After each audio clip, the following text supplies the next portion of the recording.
Thank you for listening and welcome to the Life Podcast, a proud member of the Eventide Entertainment Podcast Network. I'm your host, Don Smith. This week on The Life, Hot Pants Kevin Rupert is in as my guest co-host. Handsome Devil Andrew Mitikaitis is in the studio with us to tell us about his new TV show, Gym City Tonight. If you enjoy the show, like and follow The Life 1069 on Facebook and Don Smith Comedy on Twitter, or tune in live on Tuesdays from 7 to 9 p.m. on WWSU 106.9 FM, or you can stream the show live at WWSU1069.org. The brutal presence overwhelms me. The brutal presence. Right, you okay? You okay? You ended me a little earlier. Finger slip right there. Okay, can't have the finger slip when you're pushing my buttons, buddy. That's a good start. I like Nice start to the show. I Right like out to of the start gate, at too. random places like that. Hey, this is the Life Radio Show. In case you haven't paid attention for the last 4 years, and you probably haven't. I'm your host, Don Smith. In the studio with producer Triple P, primetime producer Patrick. I don't know. Producer? Did I just say producer? You did. I let it go. Yeah. I mean, that was fine. Actually, that's his nickname. That is his real name. Is Producer Patrick. Producer. It is now. Yeah, Pud. It is now. It is Yep. now. My guest co-host is all the way over there in a corner. I can barely see him. Hey, Dom. Don't move, Rupert. You're okay. I'll stay right Rupert. Kevin Rupert. I'm here. Rupert is back in the studio at this time as guest co-host. Have you guest co-hosted before? No, I do a bi-weekly podcast with my buddy Alex. But I mean, other on than this that, show. This is the only. This is the important one. That's I'm right. just- Yeah, this first time on this show. He's not So wrong. I'm a little nervous, but I'll do the best I can. Okay. Well, if you pee a little, it's okay because All right. I do. That's good to know. Already every did. now and then. Usually when I'm on Patrick's Oh, that was show, you? I 'cause thought don't that was wanna- me. Okay, all right. Yeah. All right. Well, I don't want to stink it up my show, so I do it on Patrick's show before he goes off the air. Although it was hard to this time. You weren't in here because you were broadcasting the meeting up there of the AAUP. It wasn't the AAUP. It was the Wright State Students for Faculty launch party. Okay. Well, Yeah. that's same thing. They're Just there for students the instead of faculty. faculty. Yeah. They're there for the faculty because the administration never has been. Or at That's least why they they're haven't on been strike. for a long time. That's why they're on strike, and that's why I was a Teamster when I was here, and I really wanted us to go on strike because they sucked then. Anyway, I hate when you sugarcoat things. You really need to speak from the heart. yeah. Well, I don't want to. We should I don't want probably people to say get upset about what I say. we should probably say that the views and opinions on this I show do not covered- reflect. I Wright covered State. that in the intro. I make sure that true. goes in every intro that I do anywhere. Even going on stage, I make sure that my intro is like, just make sure that you tell them. The old CYA. Yeah, I like it. Exactly. My first guest is in the studio, Andrew Mitikaitis.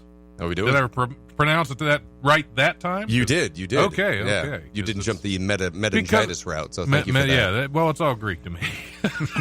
It's funny. How many times have you heard that? I know, right? Yeah. Anyway, welcome to the show. Your Thanks so first much for time having on. We had a misfire a couple I blame about the a wife. month or Well, so yeah, ago. good, And that's fine.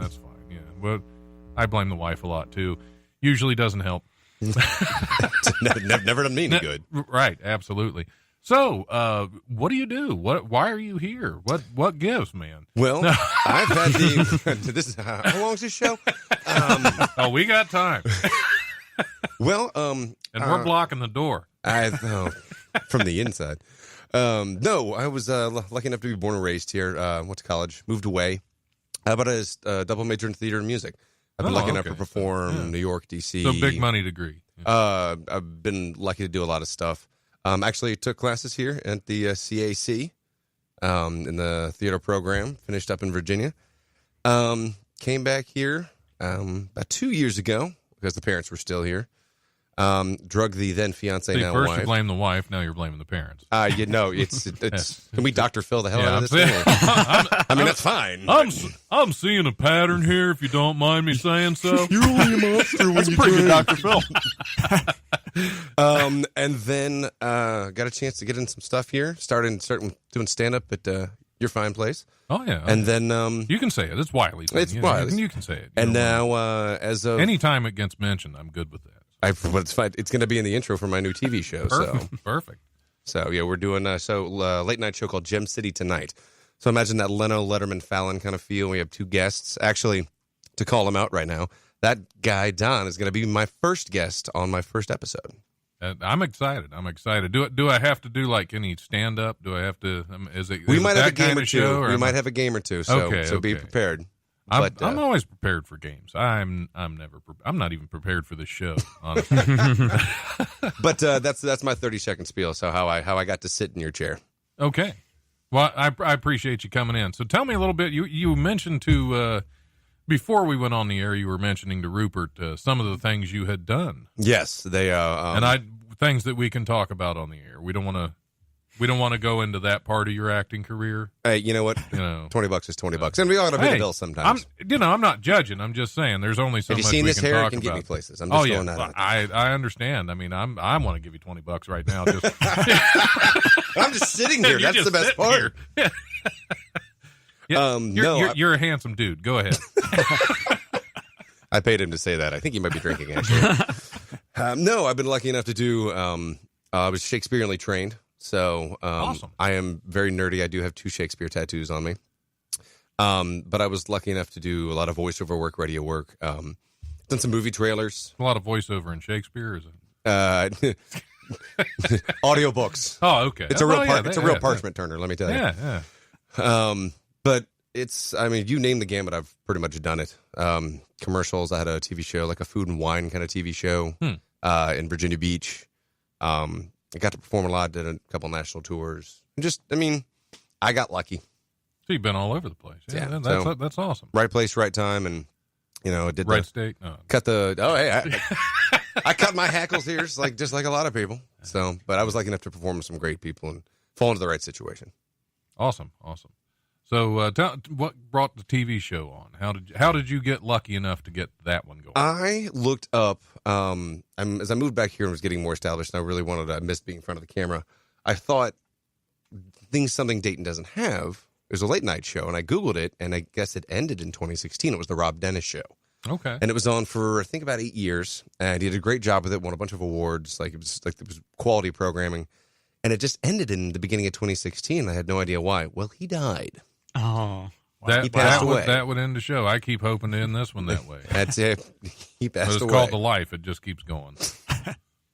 So I got a hold of DATV and a couple great people over there, and I pitched the idea for Gem City Tonight. And in the span of 24 hours, they were like, "Great, when do you start filming?" And I was like, "I'm sorry, what did you say?" I'm sorry, I just feed myself. What? Yeah, they've been starving for that kind of entertainment. And everybody hopped on board. We actually, just before I got here, as I was telling you, we were running through some intros and outros, working with our band, because we're gonna have a house band, just like a lot of late night shows. Is do. the house band the local band, or it's actually just some folks you put together in the studio? Actually, Amy James, who she's a performing artist. She's got a couple songs out, but she plays the piano up at the top of the Crown Plaza. Oh, okay. So, and she can just play the roof. No, no, I'm on the roof. She's in the building. Okay. That's. Well, she put together a little group called Amy James and the Gems, and they're good. They can cook. Yeah, for the Gem City. Yeah, it should be fun. Yeah, it sounds like it's going to be a good time. I'm excited to be a part of it. Now, if you don't mind me asking, what channel is DATV on so that people can check it out? We're going to be on 5. Thank you for bringing that up. We're going to be on 5, 19, and 22. We'll be on Saturdays at 8 p.m. and then Mondays at noon, and then they'll sporadically run. You can also stream it live on DATV. You can find it on Facebook, and of course, we have Gem City Tonight, Facebook, Instagram, and Twitter. Oh, nice. All right. So I'll have to get on there and follow. I'd hope. Sure. Yeah, absolutely. Follow yourself. Yeah, follow. I tried to follow myself. It gets confusing. So what got you interested in comedy and well, we'll stick with comedy for now. It was always, I got my sense of humor from my mom and dad. It was a perfect blend of my mom and my dad. My mom would always be that kind of the topical fun. She'd always be the one where we'd be filming family videos, and she's like, "All right, do I have to be Abraham Zapruder now? Like, really? You're making a JFK joke? Really?" Now, my dad doesn't say much, but when he does, it's just perfectly bad.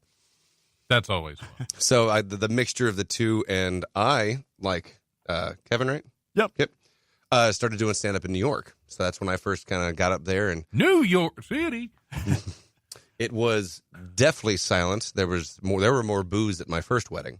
Oh, wow. So, but, you get back on a horse and do it from time to time. And I hadn't done stand-up until I walked into Wiley's for about 4 or 5 years. Wow. But it's, getting in the writing concept of it. I love writing for shows. I love writing jokes. Right. The comedy scene in Dayton is just spectacular. So it was great. It was something I was glad to get back in. We're glad to have you back in. Sorry, Don. What was the first venue that you did in New York City, just out of curiosity? It was the basement of a bookstore. Okay. Interesting. What part of town? 41st, maybe? 47th? Gotcha. Somewhere in there. Crazy. The basement of a bookstore. That sounds like a great place for a comedy show. Yeah, it was great. Chloroform was flowing that night. So your first experience was bad, and you kept going. Yeah, I figured it was kind of like dating. Eventually, and then someone's quit going to like for a it. little while and came to Ohio to start it back up again. But yeah, because that was always a thing with. I know a lot of comics. Once if they die early on stage, they don't get back up again. Because my third time on stage was absolutely horrendous. And I think if I hadn't had shows already booked, because my first 2 shows did great. If I hadn't had shows already booked from them, I might have quit. I don't know. I don't know that the urge was strong enough to keep going after the moment I had at the Chapter Bar, which the bar is still there. The open mic is no longer. And it's a shame because it would have weeded out a lot of comics in the area. Yeah, it was a tough room. My first show, I looked up, there were like 7 people in the audience. It was like 4 Asians, 2 old people, and a black guy. I'm like, it was like a bus to Atlantic City. And I was like, there is nobody in this audience, and no one was laughing. And I was like, this is fantastic. Oh yeah. I feel like you never forget the first time you bomb. It's kind of like 9/11 or like. Right? Right. Yeah, exactly.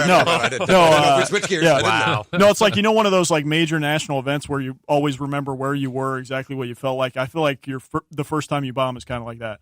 Yeah, it's kind of it feels like it should be a major catastrophe. It does. So it's and the chapter was because that was there are so many stories about the chapter. That's why I wish it still had that. I wish Dale would get that. Dale Blomquist ran that, and now he can't really run.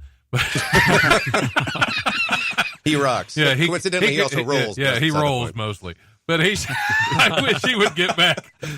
I wish he would get back up to the chapter and talk him into another really terrible open mic because they were fun at times. There was one night, I wasn't there for this, but somebody told me the story where basically they were getting ready to go on stage and a guy walks in with a Bible, sits at the bar, orders a drink, opens the Bible, and just starts bawling, just starts crying hysterically. Sounds like a Friday night. While there's a comedy show Are you going following on. me, people? Yeah, this is going to be a great show. Yeah. Yeah, it was a lot of fun. It was a lot of fun to bomb there, too. I think there's a lot to be learned from bombing. Oh, yeah.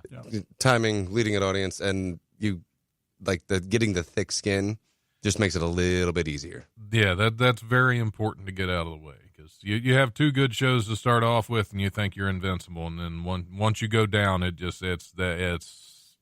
rough. It gets more interesting for if you do like live theater. One night you could have a fantastic audience. Oh, the jokes are on, the music's great, everything's fine, and you do the exact same thing, same entrances, same exits, same timing, same jokes, nothing, deadpan. Yeah, it's like a crowd of Helen Kellers, just nothing. Yeah, I started out in live theater years ago. Oh, okay. Now go on. That's how I got started in comedy. Is I started out in theater, and I did shows at Dayton Theater Guild. Never did Playhouse, but Brookville has a real nice theater out there. Troy has a decent theater up there, and I did a lot of shows in those 3. And basically, I got so busy that theater's a big commitment. That's months. Out of your life that you have to carve out for rehearsals and for, all tech and music and it's way too much to keep going. So, Unfortunately, I haven't been able to get on stage acting in a long time, but I thought, I'll try comedy, because you still have that. I don't know if it's an ego where you want to get up and make people smile. No, I we don't don't. know. We have no I don't egos. know what. I None. don't know exactly. None. Well, I don't know if that's all there is to it. Is just my giant ego. Hey, stroke my ego. Let me get on stage. Unless if you're Piff the Magic Dragon, that's the only exception. Say Piff. Piff the Magic Dragon. That Puff's brother. Long lost cousin. Puff Piff, man. Puff Piff. Piff the Magic. Yeah, he's a really Sorry. interesting comedic character, and he has this really low, pessimistic, narcissist type of attitude. Okay, Kinda I like all missed that comics, one. so Yeah, like, I missed all right. that one. Yeah. Well, I'll have to look up Piff. Yeah, he's pretty funny. He was on America's Got Talent, I believe, a couple of times.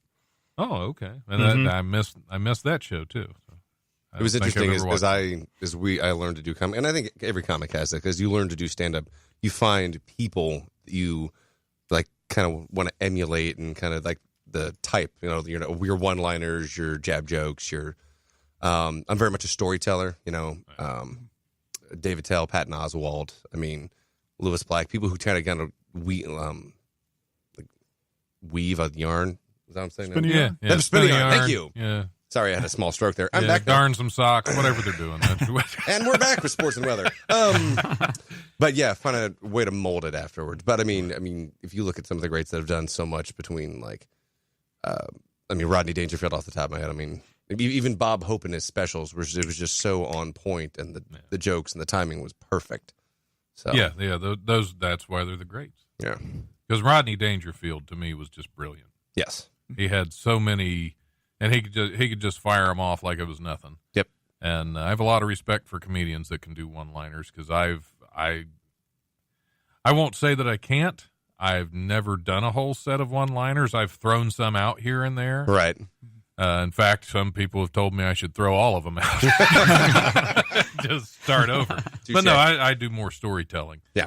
Rupert, thoughts? Style. Yeah, no, I was going to say, there are a lot of guys, in the Dayton comedy scene, I think, that are pretty prolific with the one-liners. Mike Wells Oh, absolutely. is Yeah, amazing. Mike's good. He posted a couple weeks ago the number of jokes he wrote in 2018, and it was like over 2,000. Oh, yeah. It's crazy. Like, that guy's just amazing. So, yeah, one-liner comedians, I agree with you. A lot of respect for those guys, for sure. And if you can do them well, because there's a lot of delivery in those. Yeah. Yeah. Because a storyteller, so long as you keep them somewhat interested in the story, you don't have to get a laugh like one after another. Right. It helps. But if you can keep them going along with the story for some kind of payoff, that's, but with one-liners, you pretty much have to just keep hitting them. Right. And watching Mike Wells perform is kind of, because a lot of the stuff that I think's hilarious, the audience just and it depends on the audience up at the back. too. And then there's some that's hush up front. It's like, what? How did you not find that funny? Yeah, well, the different types of people it takes True. to do stand-up comedy, and we think some of the stuff that a lot of people don't think is all that funny, we think it's hilarious. This is true. Yep. And, Very true. and a lot of times we just don't think anything's funny. A lot of times we don't think. Most of the time we don't think. Yeah. We just go ahead and speak. Yeah, pretty much. Basically, that describes this show. Yeah, there is no thought involved. Yeah, the little guy behind my wheel just was like, nope, drive it off the rails, buddy. Drive it off the rails. Just keep going. Just keep going. We're good. It's like the groundhog on Groundhog's Day. Don't drive angry. Don't drive angry. Do you guys feel like your sense of humor changes like after you start doing comedy? Because I've kind of noticed that a little bit. Like in the year that I've been doing it, my sense of humor is kind of like shifting a little bit. Like it's not the same as it used to be. What do you Yeah, mean? I can see that somewhat. Like I feel like I used to laugh more like awkward comedy, like The Office and stuff like that, and now I'm laughing a little bit more at like darker humor. And I don't know if it's because like watching comedy so much, like doing open mics is resulting in me like wanting to like up the ante a little bit in order to make myself laugh. But I just feel like the sense of humor maybe shifts a little bit. Oh yeah, I would say it does. Yeah, but as open mics, you're going to see a lot of awkward comedy just because most of them are awkward. Right. That's right. A lot of awkward people going up there. That's why if you notice at the club on Sundays, I don't spend a lot of time in the showroom. Yeah, I've noticed that. You're very in and out. Yeah. Now, some of the professional shows over the weekend, I did watch Greg Hahn last weekend. Absolutely brilliant. He is. Have you seen him perform? I've only just only on YouTube. And Oh stuff, man, but- to see him live, he is he's amazing. He is just nonstop ball of energy that is absolutely hilarious. So that is definitely one I recommend. I hope he comes back to the club real soon because he is he's incredible. How you'll say? I have piff written down. That's all I've I written did. I down. wondered what you were Out of writing this- over there. Out I'm of this like- whole thing, I just have piff written down. I have to be careful how I say that. True. Is that in the lead for the title of the show at this point? You think Piff the Magic Dragon, or I don't know. It might Yeah. be. Yeah. Or piff, piff, puff, or puff, puff, piff, whichever was. I don't know. I'm just trying to see how bad the audio can be with me just repeatedly saying a P word over and over again. We should probably hit the comedy rundown. If you want to queue up break number one, we'll go ahead and hit. Here's this week's comedy rundown, brought to you by the legendary Wiley's Comedy Club at 101 Pine Street in Dayton's historic Oregon District. Call 224-JOKE or go to wileyscomedy.com for all the best in Dayton comedy. Tuesday, tonight, January 22nd, open mic at Peach's Grill at 104 Xenia Avenue in Yellow Springs. That show starts at 8 p.m. Wednesday, January 23rd, open mic at South Park Tavern at 1301 Wayne Avenue. That show starts at 9 p.m. Thursday, January 24th. Some reason I feel like I lost the date somewhere. No. Anyway. You've got You ever to be, have those moments? You've It's got like, to be. What did I just say? Because it sounded wrong. Okay, we're back. Thursday, January 24th, open mic at the Spirited Goat at 118 Dayton Street in Yellow Springs. That show starts at 7 p.m. Also an open mic at the Barrel House at 417 East 3rd Street from 8:30 to 11 p.m. Thursday through Saturday, January 24th through the 26th, Miss Pat is at the Dayton Funny Bone at 88 Plum Street at the Green. Friday and Saturday, January 25th and 26th, Terry McNeely is at Wiley's Comedy Club at 101 Pine Street in the Oregon District. Saturday, January 26th, Laugh for a Cure at Bojangles Nightclub at 1925 South Alex Road in West Carrollton. That show starts at 8 p.m. with Catfish Carr, Jeremy Johnson, Keith Irvin, Jessica Grau, Dale Blumquist, myself, and some others, I believe, are on that show, but I'm not sure who all is on that show. I'll be surprised. Sunday, January 27th, open mic night at Mila's Suburban Cafe. I think this is still going on.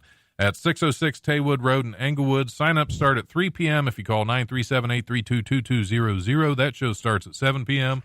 And also on Sunday, Wiley's Sunday Comics is back at Wiley's Comedy Club. Get out and laugh more in the new year with Dayton's best comics, or at least the ones that signed up. That is it. As always, check out wileyscomedy.com and DaytonFunnyBone.com for details and tickets to upcoming shows. Don't forget to show some love on Monday nights to the open mic at Hannah's at 121 North Ludlow Street in Dayton. We're going to go ahead and take a break, and we will be back here shortly. I recently re-enrolled in junior high, and my English teacher, Mrs. Wilson, said that if I read my book reports to a captive audience, that I could get some extra credit. So here we go. The first book I'll be reporting on is entitled Reclaiming the Flatness by Mills Joquin. Mills Joquin boldly reclaims that the world is flat, using the logic that maps are flat and globes don't exist. He makes a surprisingly convincing argument.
The second book I'll be reporting on is entitled, Yes, I Am a Standish. Karen Standish reveals through hearsay and genealogical records that she is in fact related to the famous pilgrim Miles Standish.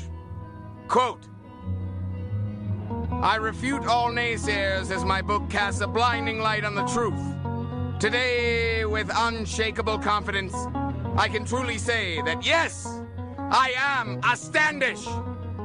Unquote. Reads the preface. Not a bad read if you care that Karen Standish is a Standish. And you can wait 1,297 pages to find out. If you do care, be afraid. Be very, very afraid.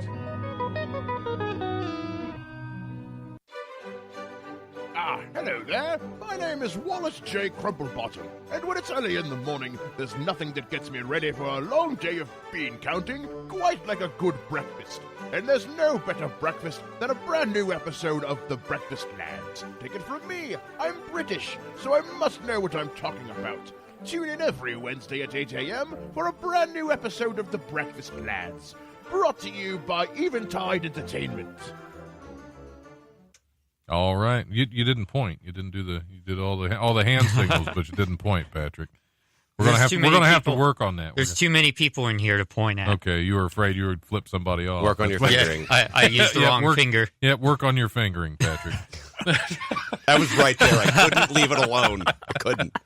Hey, welcome back to the Life Radio Show. I'm your host, Don Smith, sitting in with my guest co-host for the week, which is one day, Kevin Rupert. I'm still here. You're still here. Yeah, you haven't gotten scared and crawling back into your hole. That's right. Stewie hasn't come to pick you up yet. So, You're on the way. Yeah. And Andrew Mitikaitis is still with us. How you doing? I'm doing okay. So you were talking about some unusual Kennedy Center experience.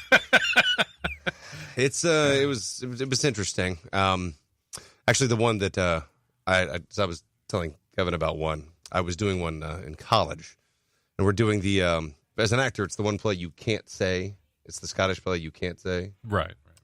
That one. So I had a buddy. We were doing what's called alley staging. So on either side of the stage, it's the audience, and you play in the middle. Well, they put a balcony in. Well, my friend James Jordan, and I'm going to send this to him because I know he will laugh, because it was a fantastic moment. He takes about 2 steps out. As soon as King Duncan dies, I come down and I say, "Whoa, there's a murderous horde in the house," and so forth. And I have like 10 lines. Well, he comes out, and as soon as he does, he trips, catches the banister square in the head. Nice. Falls to the ground, and he's supposed to be like, to hark to what noise I hear and so forth. And he has like 5 or 6 lines. He stands up without missing a beat, goes, "What the hell happened?" I proceed to lose it, but try to keep it together. I'm supposed to have like 5 or 6 lines. I just look him dead in the eye and go, "King's dead. I'm out." And walked off stage. The audience is losing it. The director, who thought it was hysterical, was losing it. Oh, so, I'm surprised the director thought that was funny. Her name was Shirley Kagan. She was also my advisor. She was an absolute saint.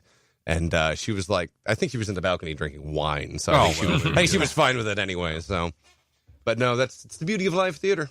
Yes, it is. I've had some moments. One of the fun things about being an actor in live theater is the director. I once told a director that, you are in absolute control over the rehearsals. Because they did not like a way I delivered a line. Right. The way I delivered it was funny. The way they delivered it was not. So I said, okay, that's fine. And I delivered it their way in every rehearsal. Opening night, I delivered it my way. It killed. So, of course, they told me backstage, they said, "Hey, great job on that line. Don't ever do it again." I said, "I won't till tomorrow night's show." You're messing with the artistic vision. Exactly. But, live theater can be a blast. I've done some Shakespeare myself. It was complete works of William Shakespeare abridged. Love it. Love it. Love it. Done it. Love it. Fun show. Yeah. Fun show. I actually lost my voice doing that show. We decided that show actually was cursed for us. So we did this at Troy, up at Troy Civic Theater. And the first night, opening night, we said that the director said before the show, make them laugh so hard they pee their pants. Well, when we were cleaning up all of our props at the end of the night, one of them happened to land on a very wet seat. The theater just got brand new seating, too, like 2 weeks before that, and somebody soaked it. So it's like, okay, you can't say that anymore. Mission accomplished. So every night after that, we were saying, make them laugh so hard that they almost pee their pants. Take it to the edge. Said that every night of the show, except for one other night where it happened again because we didn't say it. Now, here's the thing. The final weekend of this show, I was starting to come down with a cold.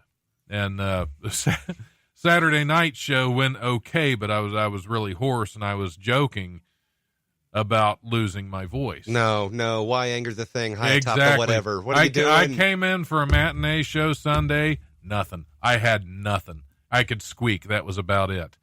But the nature of the show is everything's a little crazy and hectic. So what I couldn't try to yell out loud enough without killing my voice, I actually made up signs and held them up like Wile E. Coyote. Yeah. That works. And it was fun. Well, here's another fun thing about that is somebody brought some homemade, quote unquote, homemade cough remedies that they thought they made with From Civil War? Yes, that they thought they made with very watered down liquor. It was not watered down. It was full strength. I drank most of that jar that they brought me. This is during the show. We already know what it is. The word jar is giving it away. Right. And somebody else had brought in a pint of Jack Daniels. I almost finished the pint. I finished that whole jar. By the end of this show, I'm drunk. Yeah. I'm drunk listening to the story. And it was still a fun show because, it was just insane. Everything that we said was going to happen in that show ended up happening, or everything we joked about. So yeah, we did a show called One Red Flower. It's actually a show about Vietnam, and I was lucky enough to do it in Maryland, Kensington, Maryland. And we were supposed to do shots and pass the flask around. Well, for those who don't know what a method actor is, I am one of those. So opening night, I have real bourbon in it. So my cohort, my actors, no idea. Co-stars had no clue. So I passed it over to a guy named Tim. And if Tim is 140 pounds soaking wet and 5'8", then I'm Queen Elizabeth. Little guy doesn't drink, and I was like, I'm just gonna roll with this.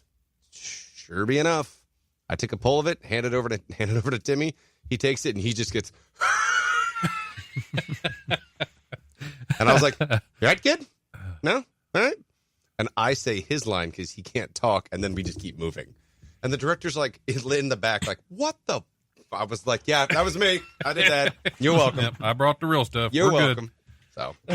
So, yeah, I still miss live theater. I would, if I had the time for live theater, I wouldn't be doing stand up.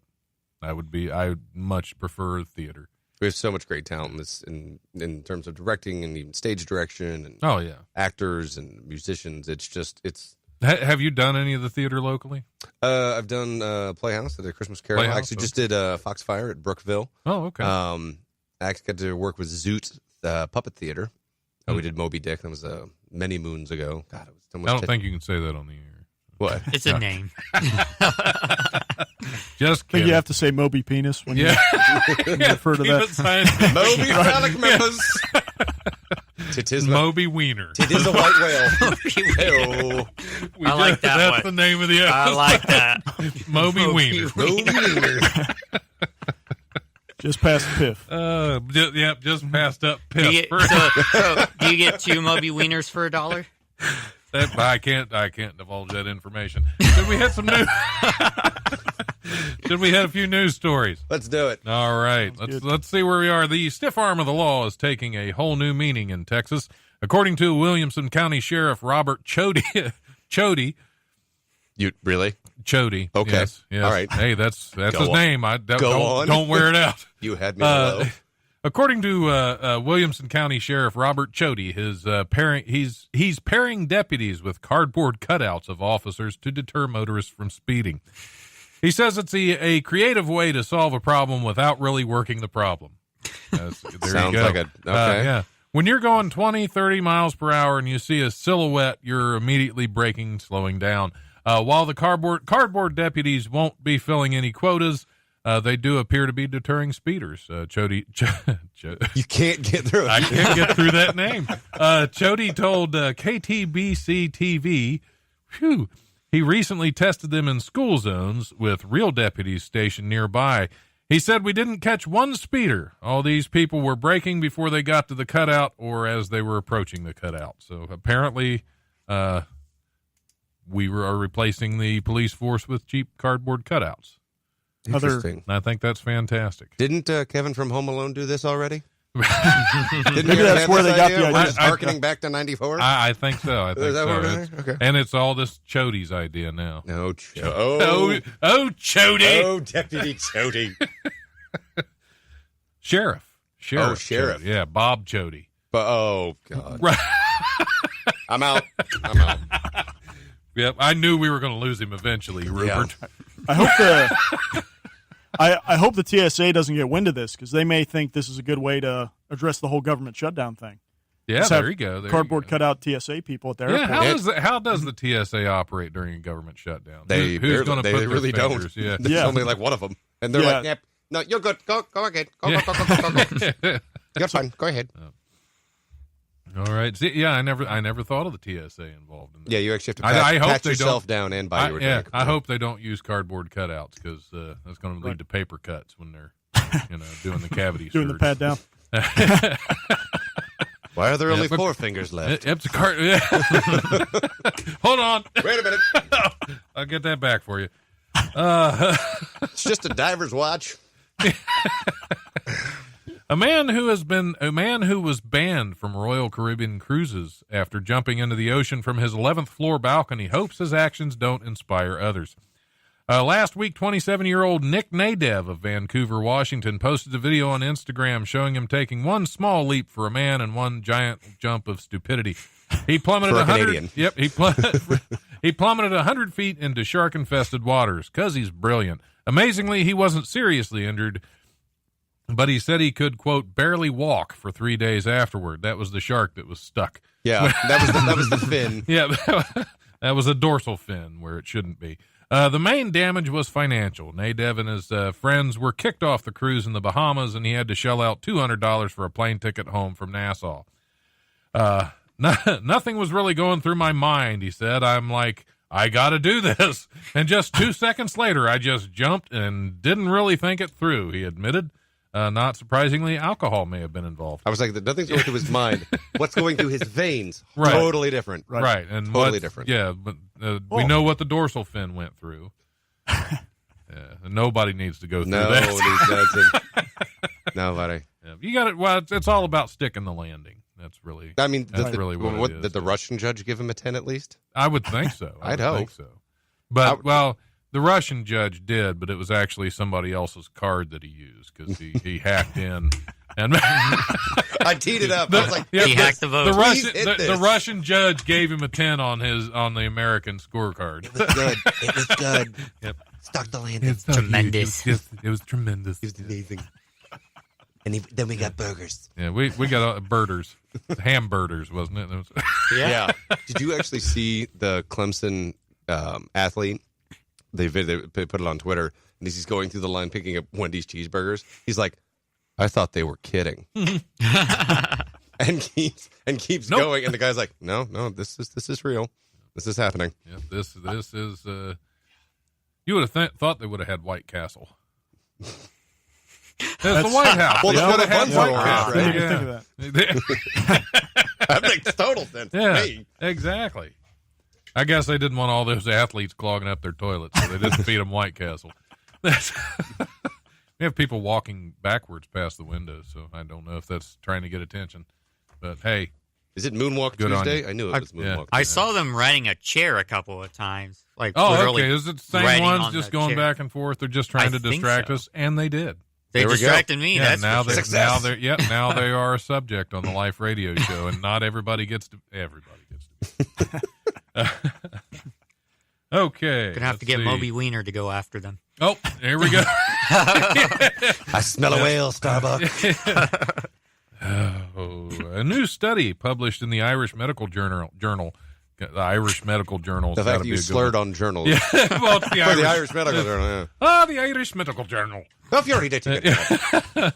A new study published in the Irish Medical Journal recounts the case of a 33-year-old man who was hospitalized after repeatedly injecting himself with semen to relieve chronic back pain. This is the first reported case of semen injection for use as a medical treatment, said doctors in Dublin, in a case study titled "Seemingly Harmless Back Pain." Oh, God. Wow. Yep. Well, doctors wrote that. The scientists. An unusual presentation of the subcutaneous abscess. That's the full title of the article. But it never says how it was injected. Well, let's see if we can get there. The man's handmade remedy was reportedly discovered when he showed up at a doctor's office complaining of severe back pain. While examining the patient, a physician noticed that the man's right arm appeared swollen and inflamed. The explanation the man gave was one the doctor likely never expected. Doctors wrote in the study, the patient disclosed that he had intravenously injected his own semen as an innovative method to treat back pain. He had devised this, quote, cure independent of any medical advice, because what doctor is going to tell you to do? Wow. Honey, what are you doing in there? Don't worry about it. Give me the syringe. Yeah. Yeah. Well, you don't want the syringe right away. You have to calm down a little bit first and then get the syringe. There's Otherwise, blood you'll moving yeah. through your system. That Exactly. might, your heart rate's up. I'm just saying. There are so many questions, and most of which I'm made of questions right now. Don't even think Made I of could questions, begin to but- ask, let alone answer. There are no answers. That's the problem. Yeah. Yeah. Patrick? You're quiet over there, I man. mean, I You're quiet have over a there. comment that I could say, but I don't know if it's appropriate for radio. This is the Life Radio Show. I'm sure it fits. So you had mentioned, like, how does he inject it? He injects it rectally. Oh, okay. Well, that could be. That would have been more logical other than making like a protein shake out of it. But it was in his arm because his arm was swollen Yeah. up because he'd been, That was before yeah. you mentioned the part about the arm, though. Oh, okay. So, yeah, that's, he was just trying to bulk up. But one arm? Just one arm. Yeah. Well, The arm he was going for a using. Popeye. He was going for a Popeye look. Popeye was a seaman. Oh. Yeah. Yep. I was going to go for an Aquaman joke, and you took with the Popeye joke. Yeah. Aquaman injecting semen too? Or he became Aquaman by It'll be a new injecting thing. semen It'll into his be arm. a new thing. From I've always wanted to control fish. yeah, safer than meth, I guess. Yeah. Is it really? Well, I don't know. It's yeah, organic? probably not. No. And more, I'd say meth is more socially acceptable at this point. Tie me off! What are you doing? Leave me alone. Give me 2 minutes. Go away, Mom. Tie me off, quick! I want to know if his first name is Jack. I don't think it disclosed. I don't think anybody wanted to know Mr. Handy's first name. Jack That's a Handy. HIPAA violation. I'm cool not knowing. Yeah. I'm good with that. Yeah, don't put that out there. When police in Anderson, Missouri, searched 2 homes on Tuesday, they seized 58 grams of methamphetamines, a gun, a stolen TV, and a stolen horse trailer. Oh, and something else, a dead bald eagle. The bizarre discovery came after the Ozarks Drug Enforcement Team, the McDonald County Sheriff's Office, and the Anderson Police Department served 2 search warrants simultaneously to the houses. McDonald County Sheriff Michael Hall said the dead bald eagle was found in the freezer. At least they tried to preserve it. In one of the homes and turned over to an agent with the Missouri Department of Conservation or Conversation. Because this is a very good conversation piece. Found it in a drug house. It is a federal crime to kill a bald eagle or golden eagle. Hall told Huffington Post he believes possessing one, living or dead, is also illegal. They don't know if they killed it, so I guess they're going to have to write new laws that you can't possess a dead one. In McDonald County? McDonald County Sheriff. Yeah, oh no. I sense a conspiracy here. Yes. What? Why the horse trailer, though? Everything else I'm kind of getting, but the horse trailer? I guess they're hauling a lot of meth. I was going to say, there we go. Yeah, that's probably where they're making it. It's Breaking Bad Ozark style. The Luke and Bo duking meth across. Breaking Bad, Missouri. Does it say how they killed the bald eagle? I'm just kind of curious. You have to test the meth somehow. There you go. Yep. It's a OD. I guess that's... Yeah, he OD'd. It's an American thing to do. pretty patriotic. Yeah. And is still in charge. Yeah, red, white, and he's turning blue! Oh, man. Where do we go from here? From her? Kutztown. That's where we go. Kutztown. I guess it's Kutztown. Might be Cutstown. Is that Sheriff Chody's land? No, that's with an N. Get drunk on local police department's dime. Sound unbelievable? One Pennsylvania department is giving 3 lucky volunteers the chance to help train officers in field sobriety tests by drinking a lot. Don't bother applying, though. The Kutztown, I'm going with Kutz. I like Coots. I like Kutz. Or Coots. Yeah, Kutztown. Kutztown Borough Police Department. It's a big town when they have to put that in. Posted the Facebook request on Wednesday and was flooded with eager volunteers. On Thursday, the department made it clear that this was a limited time offer. Don't get drunk all the time and expect the police to thank you for it. We have an overwhelming response for this, reads a comment by Kutztown police. Most of them through Tinder. Yes, and at this point, we have enough volunteers. The department set a few stipulations when it made the original request. Participants for the training exercise have to be in good health with a clean criminal record and no history of drug or alcohol abuse. What's the point? They have to. They have to say, do they really want any realism in this? You're going to have drug addicts that are drunk that you're going to be doing this Isn't test this just called on, cops? Exactly. Yeah, I think this is entrapment, is what this is. To catch a drunk. Yeah, they have to sign a waiver, and they need a sober companion prepared to take care of them afterward. And, of course, they have to be, quote, willing to drink hard liquor to the point of inebriation. Willing to. Yeah. Opposed to eager to. I guess I'll drink liquor. And 200 requests. You guys are bringing the beer, right? What's up with all these police departments like thinking outside the box? We got the cardboard cutouts. They're getting people drunk. Yeah, it's just kind of right into it, though. Yeah, we're going to get there. We're going to solve the mystery of the outside the box police departments. Yeah.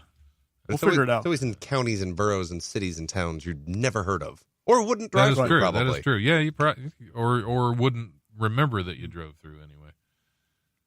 Dude, are you drunk? That's a really thin cop in that car. Yeah. He's anorexic. Leave him alone. He's making quota. Anorexic with a cup, so he's eating the cup? Huh? Which cup? The thin one. 2 sheriffs, 1 cup? What? I was waiting for that. You are. One more, and then we're gonna. I guess. Yep. So this is all about the biggest moose.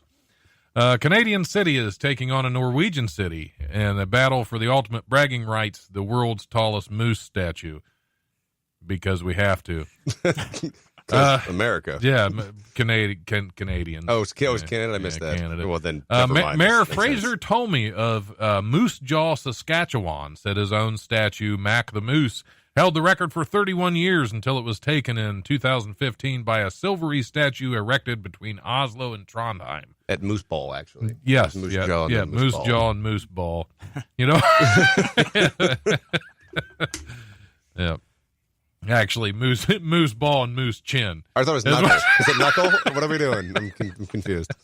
The silver statue is at least 12 inches taller than Mac, leading city officials to consider ways of making the statue taller and reclaiming the record. Just put Rocky on his head. Yeah, Mac the Moose was named after Les McKenzie, who used to be a former. I'm talking like a moose now. Hey, it's okay. Hey. Who used to be a former city councilor and who was my wife's great uncle, according to Tolmie. So Mac is like family to me. Well, yeah, he's your wife's great uncle, so he is family, and he's a moose. You got some weird family. He's like family to everyone in the city of Moose Jaw. Ugh. I don't doubt that, actually. Both the moose and the man, they're probably family to everybody in that town. Yeah. Yes. They all look very, very much distorted. Tommy said he is working with Tourism Moose Jaw. Tourism Moose Jaw. That's a department that sounds like work something for. you get. Like, I've got tourism moose jaw again. old-timey disease from the 1800s. Yeah, something seriously. like that. Billy's got tourism Rub moose a little jaw. bit on my jaw. Yeah. Yeah. That's tourism moose jaw. That's, you don't want to come down with that. That, I believe, that is something you only can catch in Canada. I believe, unless you wander across the border. Yeah, unless you have an infected moose come across the border, and you might get. Well, that would be a tourist moose. Yes. Yeah. There you Boom. go. There you go. So, Tourism moose that jaw. is. I guess you can't catch that in Moose Jaw, Saskatchewan. You have to catch That's that across local the moose border. jaw. Right, that's local moose jaw. I think that's why we need to build the wall between the U.S. and Canada so we can prevent the moose from, coming over. Oh, like they spreading. can't climb a ladder. Oh, that's a good point. And hello, reindeer fly. Right. Thank you, Come on. man. I'm the blonde. I'm the blonde one, but come on. Get with the program, Rupert.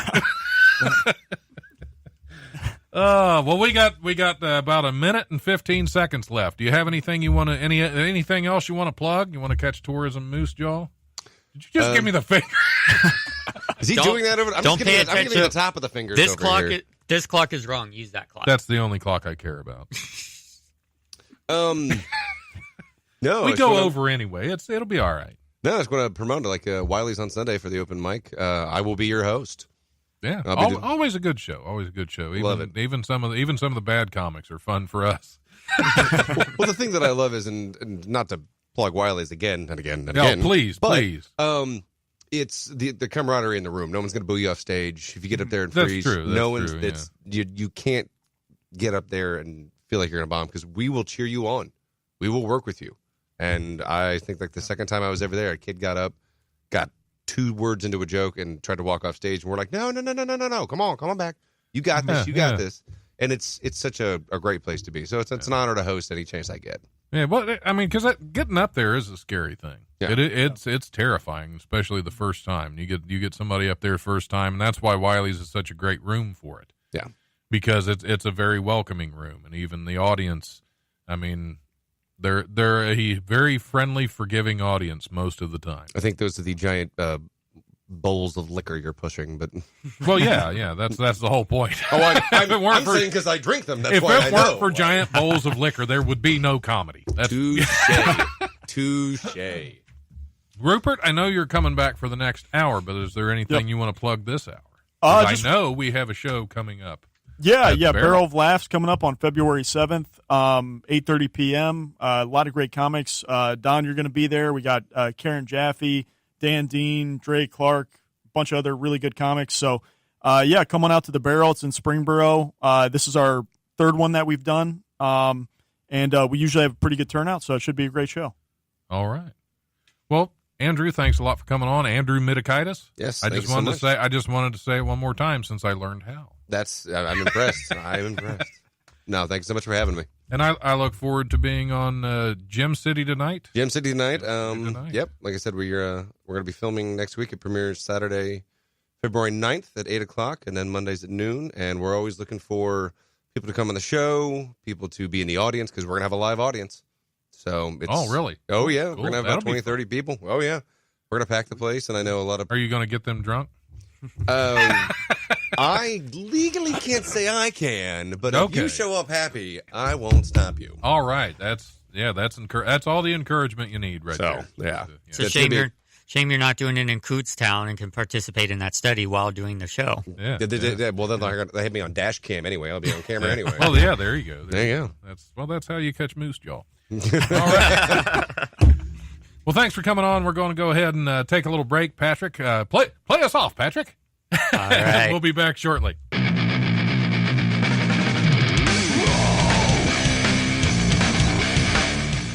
Thanks for listening. listening to the Life Radio Show podcast. Check us out on Eventide Entertainment Podcast Network or wherever you listen to podcasts. Remember, if you want to listen live, we're on Tuesdays from 7 to 9 p.m. on WWSU 106.9 FM, with repeats on Wednesdays from 10 to noon and Thursdays from noon to 2. You can also stream the show live at WWSU1069.org. If you have suggestions or comments for the show, feel free to email thelife1069@gmail.com.